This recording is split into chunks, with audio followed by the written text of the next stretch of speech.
فرزند زہرا یہ حالات برے ہیں۔ کاشانۂ بصیرت ویب سائٹ، واٹس ایپ اور یوٹیوب چینل پر مشتمل ایک ایسا مکمل پلیٹ فارم جس پر محروم بصارت کے لیے بالخصوص اور تمام افراد کے لیے بالعموم سینکڑوں کی تعداد میں مستند اسلامی کتب دستیاب ہیں۔ لہذا گزارش ہے کہ آپ اپنی ذمہ داری نبھاتے ہوئے کاشانۂ بصیرت کی ویب سائٹ کو وزٹ، واٹس ایپ چینل کو فالو اور یوٹیوب چینل کو سبسکرائب کرنے کے ساتھ ساتھ بیل آئیکن کو پریس کیجیے تاکہ آپ علم کے حصول کے ساتھ ساتھ مذہب اہل بیت کی اشاعت میں بھی اہم کردار ادا کرتے رہیں۔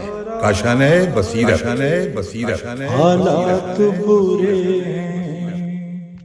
بسم اللہ الرحمن الرحیم۔ السلام علیکم۔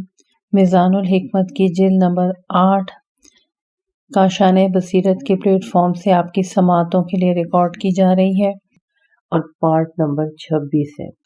صفحہ نمبر 553 ہے اور عنوان ہے 3461 اور کذب کے سلسلے میں یعنی جھوٹ کے سلسلے میں یہ چھٹا عنوان ہے اور یہ ہے الکذبۃ، چھوٹا سا جھوٹ۔ اس سلسلے میں جو حدیث ہیں آئے اس کا مطالعہ کرتے ہیں۔ 17119 پہ اسماء بنت امیس کہتی ہیں کہ میں نے امیر المومنین حضرت عائشہ کو عروسی کے لیے بنایا، سنوارا اور پھر حضرت صلی اللہ علیہ وآلہ وسلم کی خدمت میں لے آئی۔ اس وقت میرے ساتھ کچھ خواتین بھی تھیں۔ خدا کی قسم اس وقت حضرت صلی اللہ علیہ وآلہ وسلم کے پاس غذا کے لیے دودھ کا صرف ایک پیالہ تھا۔ آپ صلی اللہ علیہ وآلہ وسلم نے کچھ دودھ نوش فرمایا، پھر وہ حضرت عائشہ کو دے دیا تاکہ اسے پئیں۔ حضرت عائشہ فرماتی ہیں مجھے عورتوں کی وجہ سے شرم محسوس ہوئی۔ حضرت اسماء کہتی ہیں میں نے حضرت عائشہ سے کہا رسول خدا کے ہاتھ کو واپس نہ پلٹاؤ اور پیالہ لے لو۔ حضرت عائشہ کہتی ہیں کہ میں نے بڑی شرم کے ساتھ وہ پیالہ لیا اور اس میں سے کچھ پیا۔ اس پر حضرت صلی اللہ علیہ وآلہ وسلم نے انہیں فرمایا باقی دودھ اپنی سہیلیوں کو دے دو۔ یہ سن کر ان عورتوں نے کہا ہمیں اس کی طلب نہیں ہے۔ آپ صلی اللہ علیہ وآلہ وسلم نے فرمایا بھوک اور جھوٹ کو ایک جگہ اکٹھا نہ کرو کیونکہ انسان کا جھوٹ لکھ لیا جاتا ہے، حتیٰ کہ چھوٹے موٹے جھوٹ کو بھی چھوٹا جھوٹ لکھ دیا جاتا ہے۔ بحار الانوار کی جلد نمبر 72 ہے اور صفحہ نمبر 258 ہے۔ 17120 پہ اسماء بنت یزید کہتی ہیں میں نے حضرت رسول خدا صلی اللہ علیہ وآلہ وسلم سے پوچھا یا رسول اللہ صلی اللہ علیہ وآلہ وسلم ہم میں سے کسی عورت کو کسی چیز کی خواہش ہوتی ہے لیکن وہ کہتی ہیں کہ مجھے اس کی طلب نہیں ہے تو کیا یہ بھی جھوٹ شمار ہوگا؟ فرمایا جھوٹ کو جھوٹ ہی لکھا جاتا ہے، حتیٰ کہ چھوٹے سے جھوٹ کو بھی چھوٹا جھوٹ لکھا جاتا ہے۔ اسے احمد ابن ابی النیہ اور بہقی نے بھی روایت کیا ہے۔ ملاحظہ ہو الترغیب و الترہیب جلد نمبر 3 ہے اور صفحہ نمبر 597 ہے اور یہ ابی دنیا ہے۔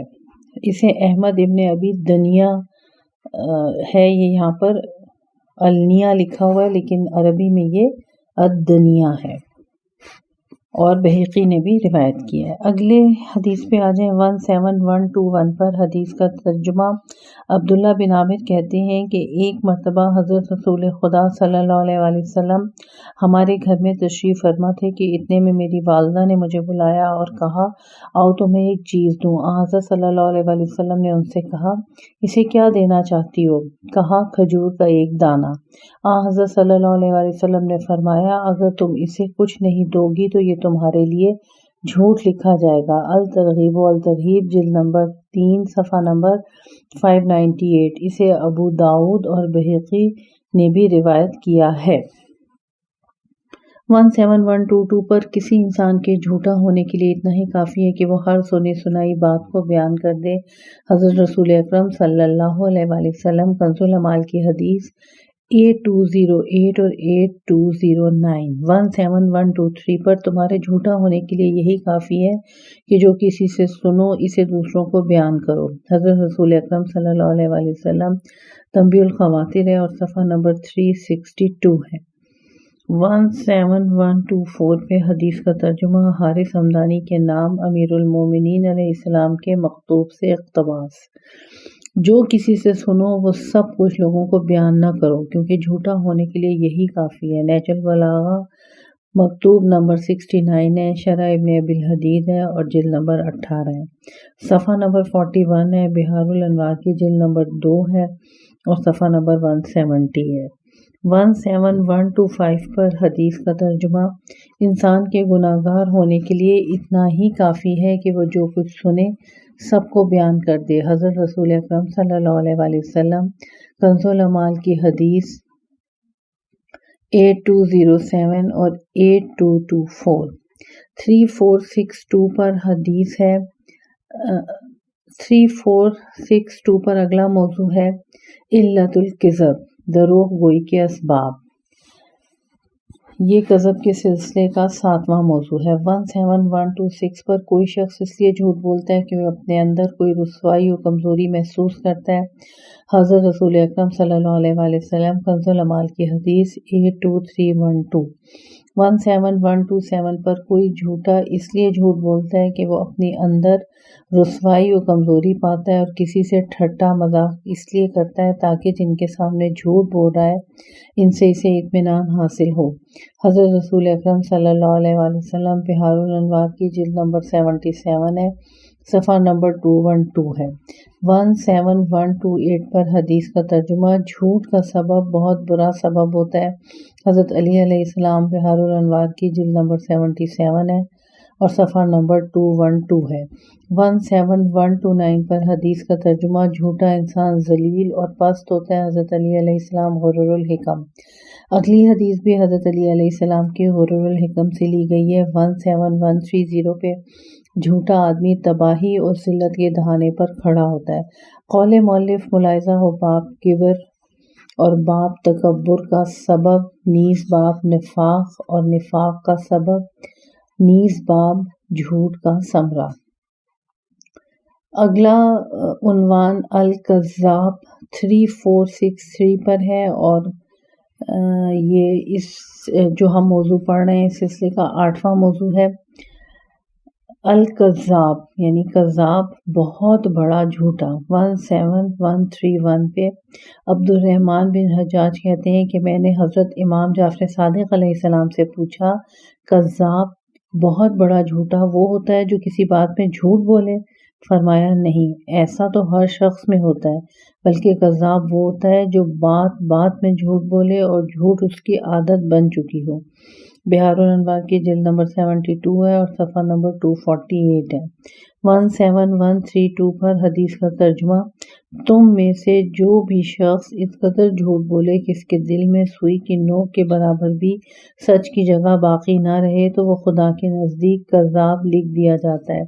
حضرت علی علیہ السلام بحار الانوار کی جلد نمبر 72 ہے اور صفحہ نمبر 209 ہے۔ 17133 پر حدیث کا ترجمہ انسان جھوٹ بولتے بولتے اس حد تک جہاں پہنچتا ہے کہ خدا اس سے کذاب لکھ دیتا ہے۔ رسول اکرم صلی اللہ علیہ وسلم بحار الانوار کی جلد نمبر 72 اور صفحہ نمبر 235۔ 17134 پہ حدیث کا ترجمہ بندہ ہمیشہ جھوٹ بولتا رہتا ہے اور اسے استعمال میں لاتا رہتا ہے یہاں تک کہ اسے خدا کے نزدیک کذاب، بہت بڑا جھوٹا لکھ دیا جاتا ہے۔ حضرت رسول اکرم صلی اللہ علیہ وسلم تنبیہ الخواطر ہے اور صفحہ نمبر 92 ہے۔ 17135 پہ حدیث کا ترجمہ بندہ ہمیشہ جھوٹ بولتا اور اسے اس حد تک استعمال میں لاتا ہے کہ اس کے دل میں سیاہ نقطہ پیدا ہو جاتا ہے۔ وہ نقطہ جھوٹ کی وجہ سے اس قدر بڑھ جاتا ہے کہ اس کا سارا دل سیاہ ہو جاتا ہے، پھر خدا کے ہاں جھوٹوں کی فہرست میں لکھ دیا جاتا ہے۔ حضرت رسول اکرم صلی اللہ علیہ وسلم الترغیب و ترہیب جلد نمبر 3 ہے، صفحہ نمبر 592 ہے۔ اسے امام مالک نے بھی موطا میں ذکر کیا ہے۔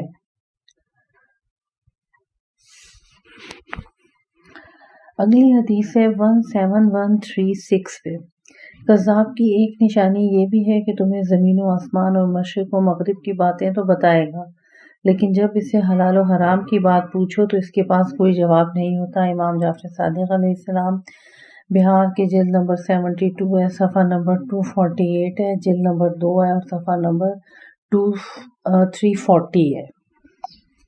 17137 پہ کسی موثق شخص کی طرف سے کوئی بات بیان نہ کرو ورنہ تم کذاب قرار پاؤ گے۔ حضرت علی علیہ السلام بہار الانوار کی جلد نمبر 78 ہے اور صفحہ نمبر 10 ہے۔ 17138 پر حدیث کا ترجمہ: کذاب خود تو واضح دلیل سے ہلاکت و تباہ ہوتا ہے لیکن اپنے پیروکاروں کو شبہات کی وجہ سے برباد کرتا ہے۔ امام جعفر صادق علیہ السلام کافی کی جلد نمبر 2 ہے، صفحہ نمبر 339 ہے۔ اس موضوع کی آخری حدیث 17139 پہ کذاب کے علم سے کوئی بھلائی حاصل نہیں ہوتی، حضرت علی علیہ السلام غرر الحکم۔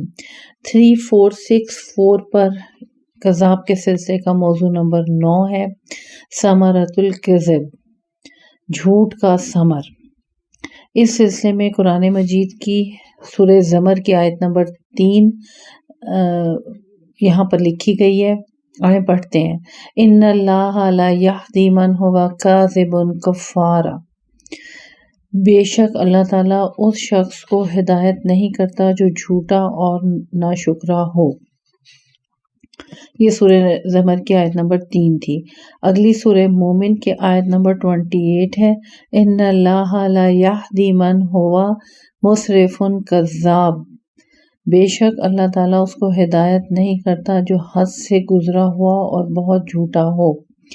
اگلی آیت سورہ برات کی آیت نمبر 77 کا ترجمہ: پس اس کے خمیازے میں اللہ نے ان کے دلوں میں اس دن تک کے لیے نفاق ڈال دیا جب وہ اس سے ملیں گے، بسبب اس وعدہ خلافی کے جو انہوں نے اللہ سے کی اور بسبب ان کے جھوٹ بولنے کے۔ آئیں اب جھوٹ کا ثمر کے سلسلے میں جو احادیث یہاں پہ لکھی گئی ہیں اس کا ترجمہ پڑھتے ہیں۔ 17140 پہ جھوٹ کا ثمرہ دنیا میں رسوائی اور آخرت میں عذاب ہے، حضرت علی علیہ السلام غرر الحکم۔ 17141 پہ حدیث کا ترجمہ: یقیناً جھوٹ منہ کالا کر دیتا ہے، حضرت رسول اکرم صلی اللہ علیہ وآلہ وسلم۔ الترغیب و الترہیب جلد نمبر 3 ہے اور صفحہ نمبر 596 ہے، صفحہ نمبر 596 ہے۔ اسے ابو الیعلى طبرانی اور حبان نے بھی روایت کیا ہے، یہ عین اور لام چھوٹی یہ۔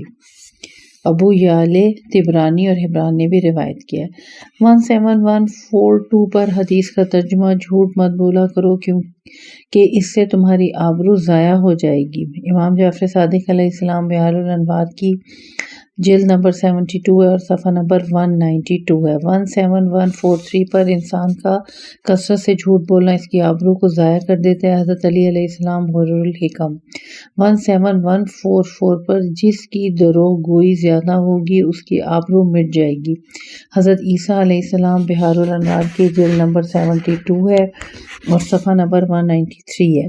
17145 پہ حدیث کا ترجمہ: بکثرت دروغ بیانی سے دین فاسد اور گناہ عظیم ہو جاتا ہے، حضرت علی علیہ السلام غرر الحکم۔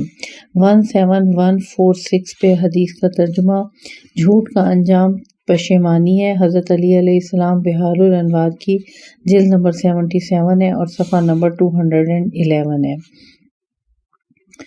جھوٹ میں ہر چیز کے لیے فساد ہوتا ہے، حضرت علی علیہ السلام غرر الحکم۔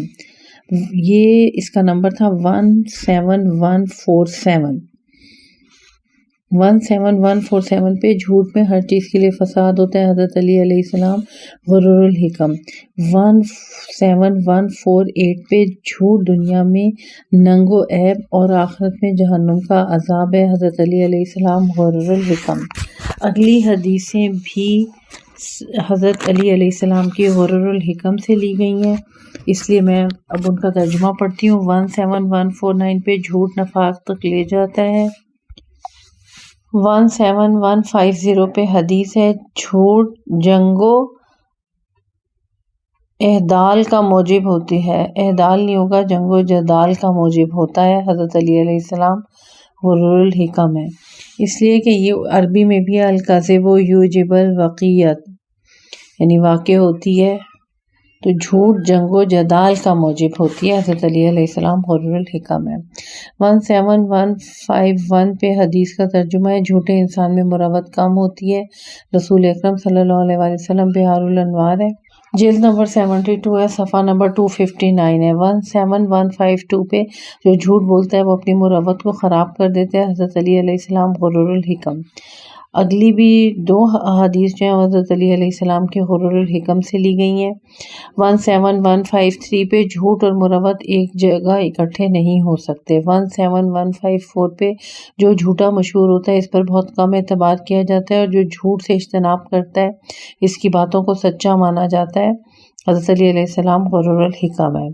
17155 پہ حدیث ہے، بخیل کے لیے سکون نہیں، حاسد کے لیے زندگی کا مزہ نہیں، بادشاہوں کے پاس وفا نہیں، اور جھوٹے کے لیے مروت نہیں۔ امام جعفر صادق علیہ السلام بحار الانوار کی جلد نمبر 72 ہے اور صفحہ نمبر 193 ہے۔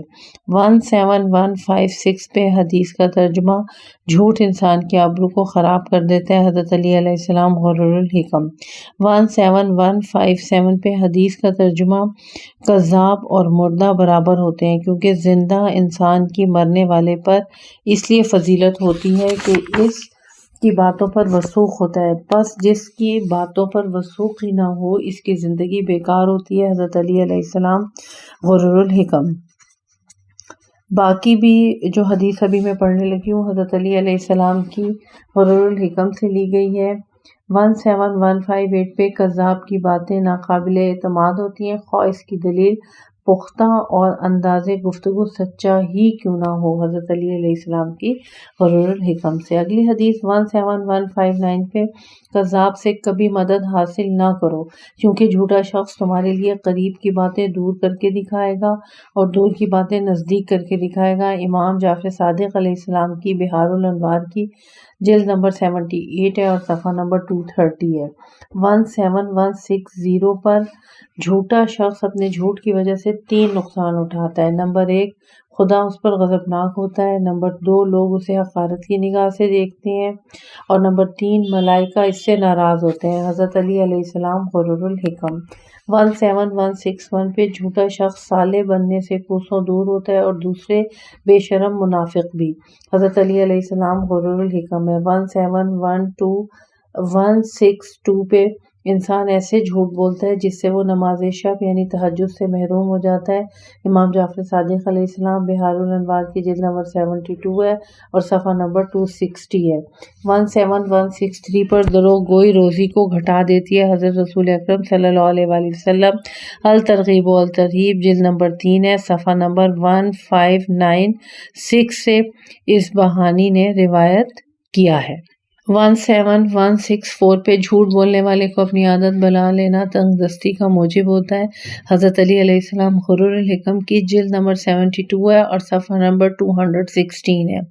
17165 پہ، سفیر قاصد کا جھوٹ بولنا فساد کا موجب ہوتا ہے، مقصد کو فوت کر دیتا ہے، دور اندیشی کو ختم کر دیتا ہے اور عزم و ارادے کو ناکام بنا دیتا ہے۔ حضرت علی علیہ السلام غرور الحکم۔ 17167 پہ، بدترین باتیں وہ ہیں جو ایک دوسرے کے برعکس ہوں۔ حضرت علی علیہ السلام غرور الحکم۔ علامہ طباطبائی رحمۃ اللہ علیہ کیا فرماتے ہیں؟ مؤلف کہتے ہیں کہ علامہ طباطبائی نے اپنی تفسیر المیزان میں سورہ یوسف کی آیت نمبر 18 یعنی برادران یوسف اپنے کرتے پر جھوٹ مٹ کا خون لگا کے لائے تھے کی تفسیر میں فرماتے ہیں کہ لفظ کذب کاف الف فے کی زبر اور با کی زیر کے ساتھ مصدر کا صیغہ ہے، جس سے فاعل مبالغہ کا معنی مراد لیا جاتا ہے، یعنی ایسا جھوٹا کہ جس کا جھوٹ آشکار ہو جائے۔ آیت میں اس بات کی طرف اشارہ ہے کہ جس قمیص پر خون تھا، یاد رہے خون نکلنے کی صورت میں استعمال کیا ہے، جو اس بات پہ دلالت کر رہا ہے کہ ان کی دلیل بودی اور ناقابل اعتبار تھی۔ یہ ایسی صورت میں تھا جو ان کے دروغ کا پردہ چاک کر رہا تھا، چونکہ اگر بھیڑیا حضرت یوسف علیہ السلام کو کھا جاتا تو ان کی قمیص کو کیوں کر صحیح و سالم چھوڑ دیتا، اسے بھی تو وہ پھاڑ دیتا، اور اسی کو جھوٹ کہتے ہیں جو جھوٹی گفتگو اور دروغ باتوں میں تضاد کی صورت میں پایا جاتا ہے۔ خارجی شواہد اور بیرونی واقعات اس کی تردید کرتے ہیں۔ جھوٹ بولنے والے کی اندرونی اور باطنی کیفیت کے پردے چاک کر دیتے ہیں، خواہ اسے کتنی خوبصورتی کے ساتھ ہی کیوں نہ بیان کیا جائے۔ یہی وجہ ہے کہ تجربہ اس بات کی گواہی دیتا ہے کہ جھوٹ کبھی قابل اعتبار نہیں ہوتا۔ شخص کا بہت جلد کچا چھٹا کھل جاتا ہے اور واضح ہو جاتا ہے کہ اس نے جو کچھ کیا ہے یا جس بات کا دعویٰ کیا ہے وہ حقیقت کے خلاف ہے۔ تفسیر المیزان کی جلد نمبر 11 صفحہ نمبر 103 اور صفحہ نمبر 104 ہے۔ 3465 پہ جھوٹ کے سلسلے کا 10واں موضوع ہے اقباح الکذب، بدترین جھوٹ۔ سورہ انعام کی آیت نمبر 144 ہے، اس کا ترجمہ پڑھتے ہیں۔ پھر جو خدا پر جھوٹا بہتان باندھے، اس سے زیادہ ظالم کون ہوگا کہ لوگوں کو بے سمجھے بوجھے گمراہ کرے۔ اگلی سورہ سورہ انعام کی آیت نمبر 93 ہے، اور اس سے بڑھ کر ظالم کون ہوگا جو خدا پر جھوٹ و افترا کر کے کہے کہ ہمارے پاس وحی آتی ہے، حالانکہ اس کے پاس وحی وغیرہ کچھ بھی نہیں آئی۔ اور جھوٹ موٹ اگلی آیت 116 ہے، اور جھوٹ موٹ جو کچھ تمہاری زبان پر آئے بے سوچے سمجھے نہ کہہ دیا کر کہ یہ حلال ہے اور یہ حرام ہے، تاکہ اس کی بدولت خدا پر جھوٹ بہتان باندھنے لگو۔ یقیناً جو لوگ خدا پر جھوٹ باندھتے ہیں وہ کبھی کامیاب نہ ہوں گے۔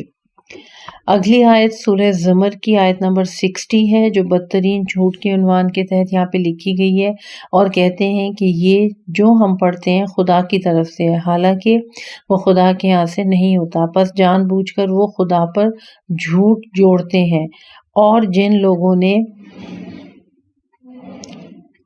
حالانکہ وہ خدا کے ہاں سے نہیں ہوتا۔ معذرت چاہتی ہوں، یہ سورہ آل عمران کی آیت نمبر 78 کا ترجمہ تھا۔ دوبارہ پڑھ لیتی ہوں، سورہ آل عمران کی آیت نمبر 78 کا ترجمہ، اور کہتے ہیں کہ یہ جو ہم پڑھتے ہیں خدا کی طرف سے، حالانکہ وہ خدا کے ہاں سے نہیں ہوتا، بس جان بوجھ کر وہ خدا پر جھوٹ جوڑتے ہیں۔ اگلی آیت سورہ زمر کی آیت نمبر 60 ہے، اور جن لوگوں نے خدا پر جھوٹ بہتان باندھے تم قیامت کے دن دیکھو گے کہ ان کے چہرے سیاہ ہوں گے۔ اب آئیں اس سلسلے میں احادیث شریف پڑھتے ہیں۔ 17168 پہ بات یہ ہے کہ میرے بعد تمہارے اوپر ایک ایسا زمانہ آئے گا جس میں حق سے زیادہ کوئی چیز پوشیدہ نہیں ہوگی، باطل سے زیادہ کوئی چیز ظاہر نہیں ہوگی، اور خدا اور رسول پر جھوٹ باندھنے سے کوئی چیز کثرت میں نہیں ہوگی۔ حضرت علی علیہ السلام نہج البلاغہ خطبہ نمبر 147۔ 17169 حضرت علی علیہ السلام فرمایا کرتے تھے، اگر مجھے پرندہ اچک کر لے جائے تو مجھے اس بات سے زیادہ پسند ہے کہ میں کوئی ایسی بات کہوں جو پیغمبر اکرم صلی اللہ علیہ وآلہ وسلم نے نہیں فرمائی۔ امام محمد باقر علیہ السلام وسائل الشیعہ جلد نمبر 11 صفحہ نمبر 102۔ 17170 پہ خدا کی قسم اگر میں آسمان سے گرا دیا جاؤں یا مجھے کوئی پرندہ اچک کر لے جائے تو مجھے یہ منظور ہے، لیکن رسول خدا صلی اللہ علیہ وآلہ وسلم پہ جھوٹ بولنا منظور نہیں ہے۔ حضرت علی علیہ السلام وسائل الشیعہ جلد نمبر 11 صفحہ نمبر 102۔ 17171 پہ حضرت امام جعفر صادق علیہ السلام کے سامنے بافندے یعنی جولاہے کا ذکر کیا گیا کہ وہ ملعون ہے۔ آپ علیہ السلام نے فرمایا، بافندے سے مراد وہ شخص ہے جو اللہ اور اس کے رسول پر دروغ بانی کرتا ہے۔ بہار الانوار کی جلد نمبر 72 صفحہ نمبر 249، کافی کی جلد نمبر 2 صفحہ نمبر 340۔ 17172 پر حدیث کا ترجمہ ابو بصیر کہتے ہیں کہ میں نے حضرت امام جعفر صادق علیہ السلام کو فرماتے ہوئے سنا، ایک جھوٹ بھی روزے کو توڑ دیتا ہے۔ میں نے عرض کیا، ہم میں سے کون ہے جس سے ایک آدھ جھوٹ نہ ہوتا ہو؟ امام علیہ السلام نے فرمایا، جدھر تم جا رہے ہو بات وہ نہیں، بلکہ اس سے مراد اللہ، رسول اکرم صلی اللہ علیہ وآلہ وسلم اور ائمہ علیہم السلام پر جھوٹ بولنا ہے۔ بہار الانوار کی جلد نمبر 72 صفحہ نمبر 249، کافی کی جلد نمبر 2 صفحہ نمبر 340۔ 17173 پر اللہ اور اس کے رسول صلی اللہ علیہ وآلہ وسلم پر جھوٹ بولنا گناہ کبیرہ ہے۔ امام جعفر صادق علیہ السلام، کافی کی جلد نمبر 2 صفحہ نمبر 239۔ قول مؤلف ملاحظہ ہو، باب فتوے بغیر علم کے فتویٰ دینا۔ 3466 پر اس موضوع کا یعنی جھوٹ کے موضوع کا 11واں موضوع ہے موارد یجوز فیہ الکذب، جہاں پر جھوٹ بولنا جائز ہے۔ 17174 پہ اللہ تعالیٰ دو طرح کے لوگوں کو دوست رکھتا ہے اور دو طرح کے لوگوں کو ناپسند کرتا ہے۔ ایک تو اس شخص کو دوست رکھتا ہے جو میدان جہاد میں دو صفوں کے درمیان ٹہل کر چلتا ہے، اور دوسرے اس جھوٹ کو جو اصلاح کے سلسلے میں بولا جائے۔ اسی طرح ایک تو اس شخص کو ناپسند فرماتا ہے جو گلی راستوں میں مٹک کر چلتا ہے، اور دوسرے اس جھوٹ کو جو اصلاح کے لیے نہ بولا جائے۔ امام جعفر صادق علیہ السلام کافی کی جلد نمبر 2 ہے، صفحہ نمبر 243 ہے۔ 17175 پر خدا وند عالم اس جھوٹ کو پسند فرماتا ہے جو اصلاح کے لیے بولا جائے، اور اس سچ کو ناپسند فرماتا ہے جو فساد کے لیے بولا جائے۔ رسول اکرم صلی اللہ علیہ وآلہ وسلم بحار الانوار کی جلد نمبر 77 صفحہ نمبر 47۔ 17176 پہ جھوٹ بری بات ہے سوائے دو جگہوں کے: نمبر 1 ظالموں کے شر کو ٹالنے کے لیے، اور نمبر 2 جھگڑوں کو ختم کرنے کے لیے۔ امام جعفر صادق علیہ السلام بحار الانوار کی جلد نمبر 72 صفحہ نمبر 363۔ 17177 پہ حدیث کا ترجمہ: کلام 3 قسم کا ہوتا ہے: نمبر 1 سچ، نمبر 2 جھوٹ، اور نمبر 3 باہمی جھگڑوں کی اصلاح۔ امام جعفر صادق علیہ السلام بحار الانوار کی جلد نمبر 72 صفحہ نمبر 251۔ 17178 پہ لوگوں کے درمیان صلح کرانے والا جھوٹا نہیں ہوتا۔ امام جعفر صادق علیہ السلام بحار الانوار کی جلد نمبر 76 صفحہ نمبر 46۔ 17179 پہ جو شخص لوگوں کے درمیان صلح کرانے کے لیے کوئی اچھی بات کہے یا کسی طرف سے اچھی بات بنا کر بیان کرے تو وہ جھوٹا نہیں ہوتا۔ حضرت رسول اکرم صلی اللہ علیہ وآلہ وسلم الترغیب و الترہیب جلد نمبر 3 صفحہ نمبر 488، اسے ابو داؤد نے بھی روایت کیا ہے۔ 17180 پہ ہر جھوٹ کے بارے میں جھوٹ بولنے والے سے ایک دن باز پرس ہوگی سوائے 3 اشخاص کے: نمبر 1 جو میدان جنگ میں چال بازی سے کام لیتا ہے تو اس چال بازی کی اس سے باز پرس نہیں ہوگی۔ نمبر 2 جو دو لوگوں کے درمیان صلح کرانے کی غرض سے ایک سے کچھ کہتا ہے اور دوسرے سے کچھ اور کہتا ہے۔ اور نمبر 3 جو شخص اپنے گھر والوں سے کسی چیز کا وعدہ کرتا ہے لیکن اس کا پورا کرنے کا ارادہ نہیں رکھتا۔ امام جعفر صادق علیہ السلام بحار الانوار کی جلد نمبر 72 صفحہ نمبر 242۔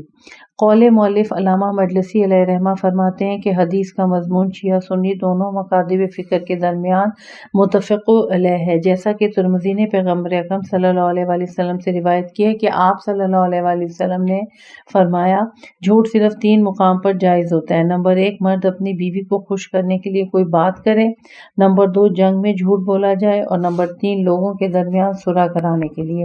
صحیح مسلم میں ان کے ایک راوی ابن شہاب کہتے ہیں کہ میں نے لوگوں کی گفتگو میں جھوٹ بولنے کی اجازت 3 صورتوں میں سنی ہے: نمبر 1 جنگ، نمبر 2 لوگوں کے درمیان صلح کرانے کے لیے، اور نمبر 3 مرد اپنی بیوی سے اور بیوی اپنے شوہر سے کوئی بات کرے۔ بحار الانوار کی یہ جلد نمبر 72 صفحہ نمبر 243 تھی۔ قول مؤلف ملاحظہ و وسائل الشیعہ جلد نمبر 8 صفحہ نمبر 878 باب نمبر 141۔ نیز باب صلح کرانے والا جھوٹا نہیں ہوتا۔ نیز کنز الاعمال کا جلد نمبر 3 صفحہ نمبر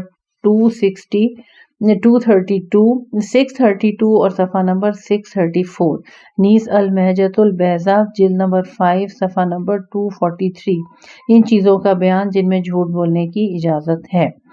اس سلسلے کا اگلا موضوع نمبر 12 ہے توریہ۔ قرآن مجید کی جس صورت سے اس کا آغاز ہو رہا ہے سورہ صافات کی آیت نمبر 88 اور 89 ہے۔ اس کا ترجمہ پڑھتے ہیں۔ پس ابراہیم علیہ السلام نے ستاروں کی طرف ایک نظر دیکھا اور کہا میں بیمار پڑنے والا ہوں۔ سورہ انبیاء کی آیت نمبر 63۔ ابراہیم علیہ السلام نے کہا بلکہ یہ حرکت ان بتوں کے بڑے بت نے کی ہے، اگر یہ بول سکتے تو۔ سورہ یوسف کی آیت نمبر 70۔ پھر ایک منادی للکار کے بولا کہ اے قافلے والوں، تم لوگ ضرور چور ہو۔ اب آئیں حدیث شریف کا مطالعہ کرتے ہیں۔ 17181 پہ توریہ دوسرے پر ڈھال کر بات کہنا، اس میں جھوٹ کی گنجائش ہے۔ رسول اکرم صلی اللہ علیہ وآلہ وسلم کنز العمال حدیث 8254 17182 پہ توریہ میں اس حد تک گنجائش ہوتی ہے جو عقل مند کو جھوٹ بولنے سے بے نیاز کر دیتی ہے۔ حضرت رسول اکرم صلی اللہ علیہ وآلہ وسلم کنز العمال کی حدیث 8253 17183 پر ابو ہریرہ کہتے ہیں حضرت رسول خدا ابو بکر کے پیچھے ناقے پر سوار ہوئے اور فرمایا، ابو بکر، لوگوں کو جواب دینے میں توریہ سے کام لینا، کیونکہ انبیاء کو جھوٹ بولنا زیب نہیں دیتا۔ چنانچہ لوگ حضرت ابو بکر سے سوال کرتے، پوچھتے تم کون ہو؟ تو وہ کہتے کسی چیز کو تلاش کرنے والا ہوں، اور اگر پوچھتے کہ یہ تمہارے پیچھے کون سوار ہے تو کہتے وہی ہے جو میری رہنمائی کر رہا ہے۔ کنز العمال کی حدیث 9001 17184 پہ حدیث کا ترجمہ شیخ انصاری رحمۃ اللہ علیہ کی کتاب مقاصد میں ہے کہ جن مقامات پر توریہ میں جھوٹ کی نفی ہوتی ہے وہ روایت ہے جو کتاب الاحتجاج میں مرقوم ہے کہ حضرت امام جعفر صادق علیہ السلام سے حضرت ابراہیم علی بنینا و آلہ علیہ السلام کی قرآن مجید میں وہ گفتگو ہے بیننا، حضرت ابراہیم علی بیننا و آلہ علیہ السلام کی قرآن مجید میں وہ گفتگو ہے، بیننا نہیں ہے، نبینا ہے۔ میں دوبارہ پڑھتی ہوں، حضرت ابراہیم علی نبینا و آلہ علیہ السلام کی قرآن مجید میں وہ گفتگو ہے جس میں انہوں نے فرمایا تھا کہ بلکہ یہ حرکت ان کے بڑے بت نے کی ہے۔ سورہ انبیاء کی آیت نمبر 63 ہے۔ امام علیہ السلام فرماتے ہیں، نہ تو بڑے نے بتوں کو توڑنے کا کام انجام دیا تھا اور نہ ہی ابراہیم علیہ السلام نے جھوٹ بولا تھا۔ آپ علیہ السلام سے پوچھا گیا کہ یہ کیسے ہو سکتا ہے؟ آپ علیہ السلام نے فرمایا، اس لیے کہ ابراہیم علیہ السلام نے فرمایا تھا اگر بت بول سکتے ہیں، یعنی اگر وہ بول سکتے ہیں تو ان کے بڑے نے یہ کام کیا ہے، اگر نہیں بول سکتے تو بڑے بت نے بھی یہ کام نہیں کیا۔ چونکہ بت بولتے نہیں لہٰذا ابراہیم علیہ السلام نے جھوٹ نہیں بولا۔ اسی طرح آپ علیہ السلام سے پوچھا گیا کہ سورہ یوسف میں اللہ تعالیٰ کا یہ قول جو یوسف علیہ السلام کے آدمیوں نے بیان کیا تھا کہ اے قافلے والو تم لوگ ضرور چور ہو، سورہ یوسف کی آیت نمبر 70، اس بارے میں آپ کیا کہتے ہیں؟ جبکہ برادران یوسف علیہ السلام نے بادشاہ مصر کا پیمانہ چوری نہیں کیا تھا۔ آپ نے فرمایا اس لیے کہ انہوں نے یوسف علیہ السلام کو اپنے باپ سے چرایا تھا۔ دیکھتے نہیں کہ انہوں نے یہ کہا تھا کہ ہم بادشاہ کے پیمانے کو مفقود پاتے ہیں، یہ نہیں کہا کہ تم نے بادشاہ کے پیمانے کو چرایا ہے۔ پھر آپ سے اللہ تعالیٰ کے اس قول کے بارے میں دریافت کیا گیا جو حضرت ابراہیم علیہ السلام کی زبانی ذکر کیا گیا ہے، تو انہوں نے کہا میں بیمار ہوں، تو آپ علیہ السلام نے فرمایا نہ تو حضرت ابراہیم علیہ السلام بیمار تھے اور نہ ہی انہوں نے جھوٹ بولا، بلکہ اس بیماری سے ان کی مراد دین کے بارے میں پیدا ہونے والے سوالات تھے جنہیں انہوں نے بیماری سے تعبیر فرمایا۔ اگلی حدیث 17185 پر مقاصد شیخ انصاری رحمۃ اللہ علیہ اور مسترفات السرائر میں ابن بکیر سے نقل کیا گیا ہے کہ وہ کہتے ہیں کہ میں نے حضرت امام جعفر صادق علیہ السلام سے پوچھا، ایک آدمی کسی کے پاس جاتا ہے اور اس سے ملنے کی خواہش کرتا ہے تو وہ شخص اپنی لونڈی سے کہتا ہے کہ اسے جا کر کہے کہ وہ یہاں نہیں ہے، تو کیا یہ جھوٹ ہوگا؟ تو امام علیہ السلام نے فرمایا کہ اس میں کوئی حرج نہیں، یہ جھوٹ نہیں ہے۔ شیخ انصاری اس روایت کو نقل کرنے کے بعد کہتے ہیں کہ ایسا کہنے میں جھوٹ اس لیے نہیں ہوگا کہ جب اس کی بنا اس بات پر ہو کہ گھر کے جس حصے کی طرف اشارہ کیا گیا ہے اور اس شخص کے وجود سے خالی ہو، اس لیے کہ اس کے علاوہ کوئی اور توجہ نہیں بن سکتی۔ اگلی حدیث 17186 پر حسن ثقل کہتے ہیں کہ میں نے حضرت امام جعفر صادق علیہ السلام کی خدمت میں عرض کیا کہ ہمیں حضرت امام محمد باقر علیہ السلام سے حضرت یوسف علیہ السلام کے بارے میں ایک روایت بیان کی گئی ہے کہ جب یوسف کی طرف سے کہا گیا کہ اے قافلے والوں تم لوگ ضرور چور ہو، سورہ یوسف کی آیت نمبر 70، اس بارے میں آپ کیا فرماتے ہیں؟ کیونکہ امام محمد باقر علیہ السلام نے فرمایا باخدا نہ تو انہوں نے پیمانہ چرایا تھا اور نہ ہی یوسف نے جھوٹ بولا تھا۔ اسی طرح حضرت ابراہیم علیہ السلام نے بتوں کے بارے میں فرمایا بلکہ یہ کام بڑے بت نے کیا ہے، اگر وہ بول سکتے ہیں تو ان سے پوچھ لو۔ اس بارے میں بھی امام علیہ السلام نے فرمایا خدا کی قسم نہ تو بتوں نے یہ کام کیا تھا اور نہ ہی ابراہیم علیہ السلام نے جھوٹ بولا تھا۔ اس پر امام جعفر صادق علیہ السلام نے فرمایا سیقل اس بارے میں تم لوگ کیا کہتے ہو؟ سیقل نے کہا ہمارے پاس تو سر تسلیم خم کرنے کے علاوہ اور کچھ نہیں ہے۔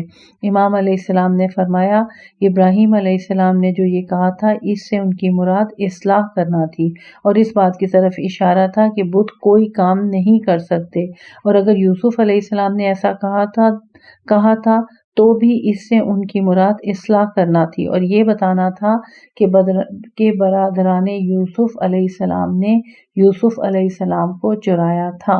کافی کی جلد نمبر 2 صفحہ نمبر 341 صفحہ نمبر 342۔ قول مؤلف ملاحظہ ہو غزالی کا کلام دوبارہ ذو معنی کلام کے ذریعے جھوٹ سے اجتناب، کتاب المحجۃ البیضاء جلد نمبر 5 صفحہ نمبر 248۔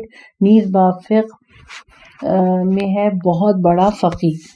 اس سلسلے کا آخری موضوع نہیں، اس کے بعد 2 موضوع ہیں۔ استماع الکذب، جھوٹ کو غور سے سننا۔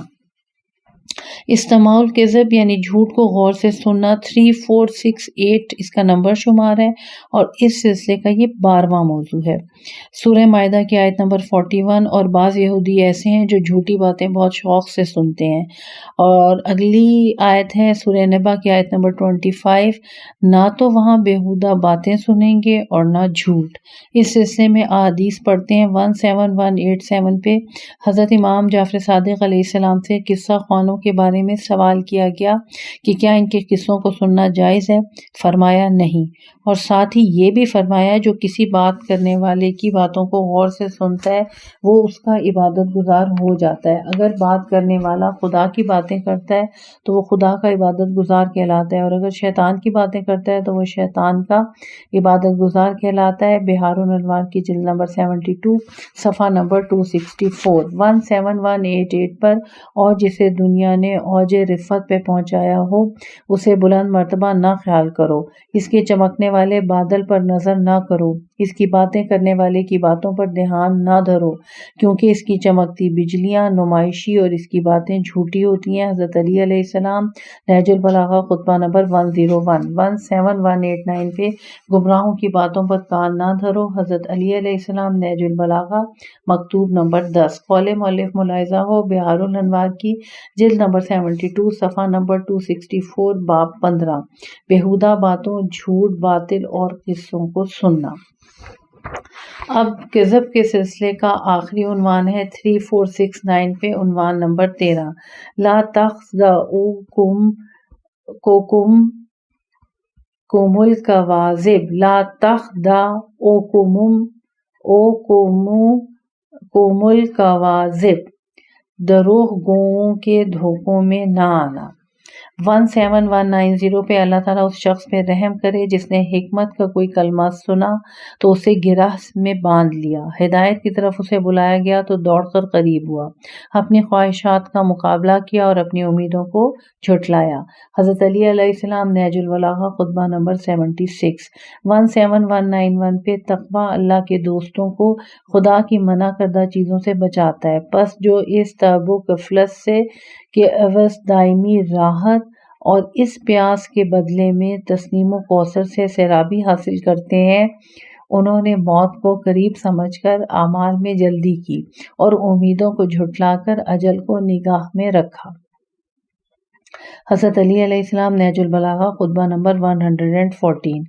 17192 پہ حدیث کا ترجمہ پڑھتے ہیں تمہارے دلوں سے موت کی یاد جاتی رہی ہے، جھوٹی امیدیں تمہارے اندر موجود ہیں، آخرت سے زیادہ دنیا تم پر چھائی ہوئی ہے اور وہ قبا سے زیادہ تمہیں اپنی طرف کھینچتی ہے۔ وہ عقبہ سے زیادہ تمہیں اپنی طرف کھینچتی ہے۔ حضرت علی علیہ السلام، نہج البلاغہ خطبہ نمبر 113 17193 پہ حدیث کا ترجمہ پڑھتے ہیں۔